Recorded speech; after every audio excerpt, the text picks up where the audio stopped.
ಜೈ ಹಿಂದ್ ಎಲ್ಲ ನನ್ನ upcoming soldiers ಗಳಿಗೆ, ಅದರ ಜೊತೆಗೆ ಅಗ್ನಿವೀರರಾಗಿ ಸೆಲೆಕ್ಷನ್ ಆಗಿ ಮತ್ತೆ ಡಿಸೆಂಬರ್ದಲ್ಲಿ ಹೊರಬರ್ತಿರ್ತಕ್ಕಂಥ ಮೊದಲನೇ ಬ್ಯಾಚ್ ವಿದ್ಯಾರ್ಥಿಗಳಿಗೆ ಒಂದು ಸಿಹಿ ಸುದ್ದಿನೇ ಅನ್ಕೊಳ್ಬಹುದು, ಗುಡ್ ನ್ಯೂಸ್ ಅನ್ಕೊಳ್ಬಹುದು. ಆ ಇಂಡಿಯನ್ ಆರ್ಮಿ ಅಗ್ನಿವೀರರಾಗಿ ಸೆಲೆಕ್ಷನ್ ಅನ್ನ ಮಾಡ್ಕೊಳ್ತಿರ್ತಕ್ಕಂಥ ವಿದ್ಯಾರ್ಥಿಗಳಿಗೆ, ಸೋಲ್ಜರ್ಸ್ ಗಳಿಗೆ ಎಂತ ಅಪಾರ್ಚುನಿಟಿಯನ್ನ ಕೊಟ್ಟಿದಾರಪ್ಪ ಅಂತಂದ್ರೆ, ಸ್ಟೇಟ್ ಗೌರ್ಮೆಂಟ್ ದಲ್ಲಿ ನಿಮ್ಗೆ 20% ರಿಯಾಯಿತಿಯನ್ನ ಕೊಟ್ಟಿದ್ದಾರೆ.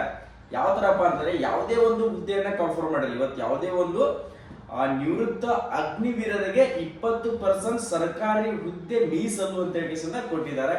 ನೋಡ್ಕೊಂಡು ಏನೆಲ್ಲ ಕೊಟ್ಟಿದ್ದಾರೆ. ಸೊ ಆಲ್ರೆಡಿ ನ್ಯೂಸ್ ಪೇಪರ್ ನಲ್ಲಿ ಕೊಟ್ಟಿದ್ದಾರೆ, ನೋಡ್ಕೋಬಹುದು. ಸಾಕಷ್ಟು ತುಂಬಾನೇ ಖುಷಿ ಆಯ್ತು. ನಿನ್ನೆ ಪೂರ್ತಿ ಎಲ್ಲನೂ ಕೂಡ ಸೋಷಿಯಲ್ ಮೀಡಿಯಾದಲ್ಲಿ ಅದೊಂದೇ ಅಪ್ಡೇಟ್ ಇದೆ. ಅಗ್ನಿವೀರರಾಗಿ ನೀವು ಈ ಸರಿ ಸೆಲೆಕ್ಷನ್ ಆಗ್ಲೇಬೇಕು. ಯಾಕಪ್ಪ ಅಂತಂದ್ರೆ, ಈಗ ಅಗ್ನಿವೀರರಾಗಿ ನೀವು ಶಿಸ್ತನ್ನ ಕಲ್ಕೊಂಡು ಬಂದು 4 ವರ್ಷದಲ್ಲಿ ಮತ್ತೆ ನಿಮ್ಗೆ ಪ್ಯಾಕೇಜ್ ಸಿಗ್ತದ. ಅದಾದ್ಮೇಲೆ ಮತ್ತೆ ನೀವು ಸ್ಟೇಟ್ ಗೌರ್ಮೆಂಟ್ ದಲ್ಲಿ ಇಂತ ಅಪಾರ್ಚುನಿಟಿಗಳು ಕೂಡ ನಿಮ್ಗೆ ಸಿಗ್ತದೆ. ಎಲ್ಲ ಸ್ಟೇಟ್ ನಲ್ಲಿ ಕೂಡ ಇದೊಂದು ಅವಕಾಶವನ್ನ ಕೊಟ್ಟಿದ್ದಾರೆ. ಅಗ್ನಿಪಥ್ ಯೋಜನೆಯಲ್ಲಿ 4 ವರ್ಷಗಳ ಕಾಲ ಸೇವೆ ಸಲ್ಲಿಸಿ 2027ರಲ್ಲಿ ನಿವೃತ್ತ ಆಗಿರುವಂತ, ಅಂದ್ರೆ ನಿವೃತ್ತ ಆಗತ್ತಲ್ಲ, ಈಗೇನ ರಿಟೈರ್ಮೆಂಟ್ ಆಗತ್ತಲ್ಲ, ಅಗ್ನಿವೀರರಿಗೆ ಸರ್ಕಾರಿ ಕೆಲಸಗಳಲ್ಲಿ 20% ಮೀಸಲಾತಿ ನೀಡುವಂತೆ ಎಲ್ಲಾ ರಾಜ್ಯಗಳಿಗೆ ಕೇಂದ್ರ ಗೃಹ ಸಚಿವ ಅಮಿತ್ ಶಾ ಪತ್ರ ಬರೆದಿದ್ದಾರೆ. ಎಲ್ಲಾ ರಾಜ್ಯಗಳಿಗೆ ಅಂದ್ರೆ ಔಟ್ ಎಲ್ಲ ಸ್ಟೇಟ್ಗಳಿಗೆ ಕೊಟ್ಟಿದ್ದಾರೆ. ಕೇಂದ್ರವು ಅಗ್ನಿವೀರರಿಗೆ ಅರಣ್ಯ ರಕ್ಷಕರು, ಗಣಿಗಾರಿಕೆ ರಕ್ಷಕರು, ಪೊಲೀಸ್ ಕಾನ್ಸ್ಟೇಬಲ್ಗಳು, ಅಗ್ನಿಶಾಮಕ ಸಿಬ್ಬಂದಿ, ನೆಕ್ಸ್ಟ್ ಜೈಲು ವಾರ್ಡನ್ಗಳು, ವಿಶೇಷ ಪೊಲೀಸ್ ಅಧಿಕಾರಿಗಳು ಮತ್ತು ರಾಜ್ಯ ವಿಪತ್ತು ಪತ್ರಿಕೆಯ ಪಡೆಯುವಂತ ಹುದ್ದೆಗಳ 20% ಮೀಸಲಾತಿ ನೀಡಲು ತಿಳಿಸಿದೆ. ಈ ಪೈಕಿ ಹಿಮಾಚಲ ಪ್ರದೇಶವು ಅವರ ಸೂಚನೆಯನ್ನು ಪುರಸ್ಕರಿಸಿ ಈ ಮೂಲಕ ಈ ನೀತಿಯನ್ನು ಜಾರಿಗೊಳಿಸಿದೆ. ದೇಶದ ಮೊಟ್ಟ ಮೊದಲ ರಾಜ್ಯವಾಗಿ ಹೊರಹೊಮ್ಮಲಿದೆ. ಉತ್ತರಾಖಂಡ ಸರ್ಕಾರ ಕೂಡ ಅಗ್ನಿವೀರರಿಗೆ 20% ಮೀಸಲಾತಿ ನೀಡುವುದಾಗಿ ಘೋಷಿಸಿದೆ. ನೋಡ್ಕೋಬಹುದು, ಕನ್ನಡದಲ್ಲಿ ಡೀಟೇಲ್ ಆಗಿ ಕೂಡ ಕೊಟ್ಟಿದ್ದಾರೆ. ನಿಮ್ಗೆ ನಾನು ಕೂಡ ನಿಮ್ಗೆ ಟೆಲಿಗ್ರಾಮ್ದಲ್ಲಿ ಕೂಡ ಶೇರ್ ಮಾಡ್ತೀನಿ. ಈ ವಿಚಾರ ಮಾಡ್ರಿ, ಅಗ್ನಿವೀರ ಆಗ್ಬೇಕಾ ಆಗ್ಬಾರ್ದ? ಸೊ ಅಪಾರ್ಚುನಿಟಿ ಅತಿ ಈಸಿ ಆಗಿರ್ತಕ್ಕಂಥ ಸಣ್ಣ ವಯಸ್ಸಿನಲ್ಲೇ ನೀವೇನಾದ್ರೂ ಸೈನ್ಯಕ್ಕೆ ಸೇರ್ಕೊಂಡ್ರೆ ಶಿಸ್ತು ಕಲ್ಕೊಳ್ತೀರಿ. ಮೋಸ್ಟ್ ಇಂಪಾರ್ಟೆಂಟ್ ನಿಮ್ಮ ಡಿಸಿಪ್ಲೈನು, ನಿಮ್ಮ ಫಿಟ್ನೆಸ್, ಅದು ಕೂಡ ಇಂಪಾರ್ಟೆಂಟ್ ಆಗುತ್ತೆ. ನೀವು ಯಾವುದೇ ಒಂದು ಜಾಬ್ ತಗೊಳ್ತೀರೋ ಅದು ಗೊತ್ತಿಲ್ಲ, ನೀವು ಜಾಸ್ತಿ ವರ್ಷ ಬಾಳ್ಬೇಕು. ಸೊ ನಿಮ್ಮ ಬಾಡಿ ಫಿಟ್ನೆಸ್ ಇರಬೇಕು, ನೀವು ಹೆಲ್ದಿ ಇರ್ಬೇಕಂತಂದ್ರೆ ಫಿಸಿಕಲ್ ಮಾಡಲೇಬೇಕು. ಅದು ಸಿಗ್ತಿರ್ತಕ್ಕಂಥದ್ದು ಇಂಡಿಯನ್ ಆರ್ಮಿಯಲ್ಲಿ ಮಾತ್ರ ಆ ಫಿಟ್ನೆಸ್ ಸಿಗ್ತದ. ಆ ಕಾರಣಕ್ಕೋಸ್ಕರ ಬಿಡಾಕ್ ಹೋಗ್ಬೇಡ್ರಿ. ಯಾವುದೇ ಏರ್ ಫೋರ್ಸ್ ಆಗಿರ್ಲಿ, ನೇವಿ ಆಗಿರ್ಲಿ, ಇಂಡಿಯನ್ ಆರ್ಮಿ ಆಗಿರ್ಲಿ, ಯಾವುದೇ ಒಂದು ಡಿಫೆನ್ಸ್ ಅಲ್ಲಿ ನಿಮ್ಗೆ ಅವಕಾಶ ಸಿಗ್ತಾ ಇದೆ ಅಂತಂದ್ರೆ ತಯಾರಿಯನ್ನ ಕಂಪಲ್ಸರಿ ಸ್ಟಾರ್ಟ್ ಮಾಡ್ಕೊಳ್ರಿ. ಇನ್ನು ಮಾಡೇ ಇಲ್ಲ ಸರ್, 4 ವರ್ಷದ ಹುದ್ದೆಗೆ ಬೇಡ ಸರ್, ನಾವು SSGD ತಯಾರಿಯನ್ನ ಮಾಡ್ತಿರ್ತೀವಿ ಅಂತಿರ್ತಕ್ಕಂಥ ವಿದ್ಯಾರ್ಥಿಗಳು ಟ್ರೈ ಮಾಡ್ರಿ.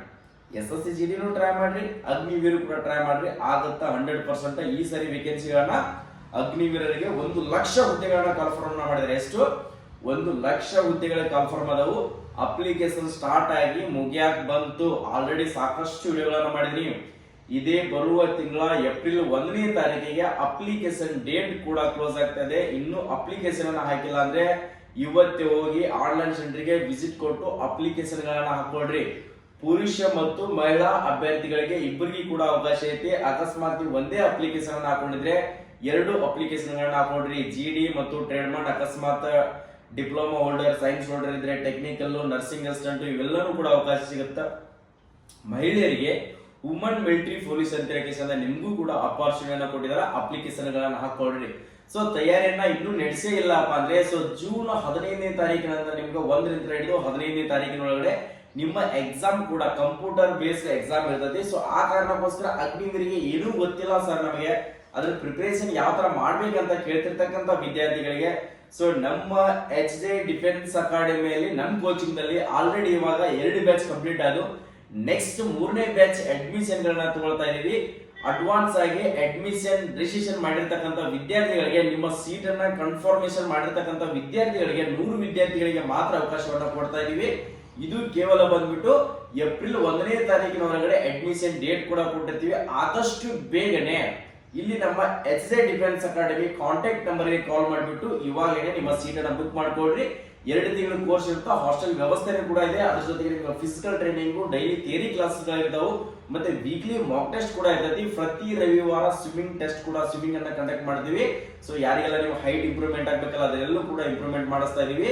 ನೀವು ಫಿಸಿಕಲ್ ಮತ್ತು ಎಕ್ಸಾಮ್ ಎರಡನ್ನೂ ಕೂಡ ಒಮ್ಮೆ ತಯಾರಿಯನ್ನ ಮಾಡ್ಕೊಂಡು ಒಂದೇ ಕೋಚಿಂಗ್ ದಲ್ಲಿ ಮುಗಿಸ್ಕೊಂಡು ಸೆಲೆಕ್ಷನ್ ಆಗ್ಬೇಕು. ಈ ಸಾರಿ 100% 2026 ರಿಕ್ರೂಟ್ಮೆಂಟ್ ನಲ್ಲಿ ಕೂಡ ನಾನು ಕೂಡ ಇಂಡಿಯನ್ ಆರ್ಮಿ ವರ್ದಿಯನ್ನು ಹಾಕೊಳ್ಬೇಕಂತ ಆಸೆಯನ್ನು ಹೊತ್ಕೊಂಡಿದ್ರೆ 100% ಯಾವ್ದಾದ್ರೆ ಇವಾಗಲೇ ನಿಮ್ಮ ಅಡ್ಮಿಷನ್ ಕನ್ಫರ್ಮ್ ಮಾಡ್ಕೊಡ್ರಿ.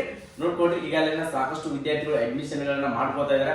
ಸೊ ಫಾರ್ಮ್ ಗಳನ್ನ ಫಿಲ್ಅಪ್ ಮಾಡಿ ನೀವು ಕೂಡ ನಿಮ್ಗೆ ರಿಜಿಸ್ಟ್ರೇಷನ್ ಮಾಡ್ಕೊಳ್ಬೇಕು ಅನ್ಕೊಂಡಿದ್ರೆ ಕನ್ಫರ್ಮೇಶನ್ ಸೀಟ್ ಕನ್ಫರ್ಮ್ ಮಾಡ್ಕೊಂಡಿರ್ತಕ್ಕಂಥ ವಿದ್ಯಾರ್ಥಿಗಳಿಗೆ ಮಾತ್ರ ನಾವು ಕ್ಲಾಸ್ಗಳನ್ನ ಅಡ್ವಾನ್ಸ್ ಆಗಿ ನಿಮ್ಗೆ ಬರೋಕೆ ಅವಕಾಶ ಕೊಡ್ತೀವಿ. ಸೊ ಇಲ್ಲಿ ಕೊಟ್ಟಿರುವಂತ ಕಾಂಟ್ಯಾಕ್ಟ್ ನಂಬರ್ಗೆ ಕಾಲ್ ಮಾಡಿಬಿಟ್ಟು ಅಡ್ಮಿಷನ್ ಗಳನ್ನ ಮಾಡ್ಕೊಡ್ರಿ. ಈ ಮಾಹಿತಿಯನ್ನ ಪ್ರತಿಯೊಂದು ಅಗ್ನಿವೀರ ತಯಾರಿಯನ್ನ ಮಾಡ್ತಿರ್ತಕ್ಕಂಥ ವಿದ್ಯಾರ್ಥಿಗಳಿಗೆ ವಿಡಿಯೋನ ಶೇರ್ ಮಾಡ್ರಿ. ಎಲ್ಲರೂ ಕೂಡ ಹೆಲ್ಪ್ಫುಲ್ ಆಗುತ್ತೆ. ಜೈ ಹಿಂದ್, ಜೈ ಕರ್ನಾಟಕ.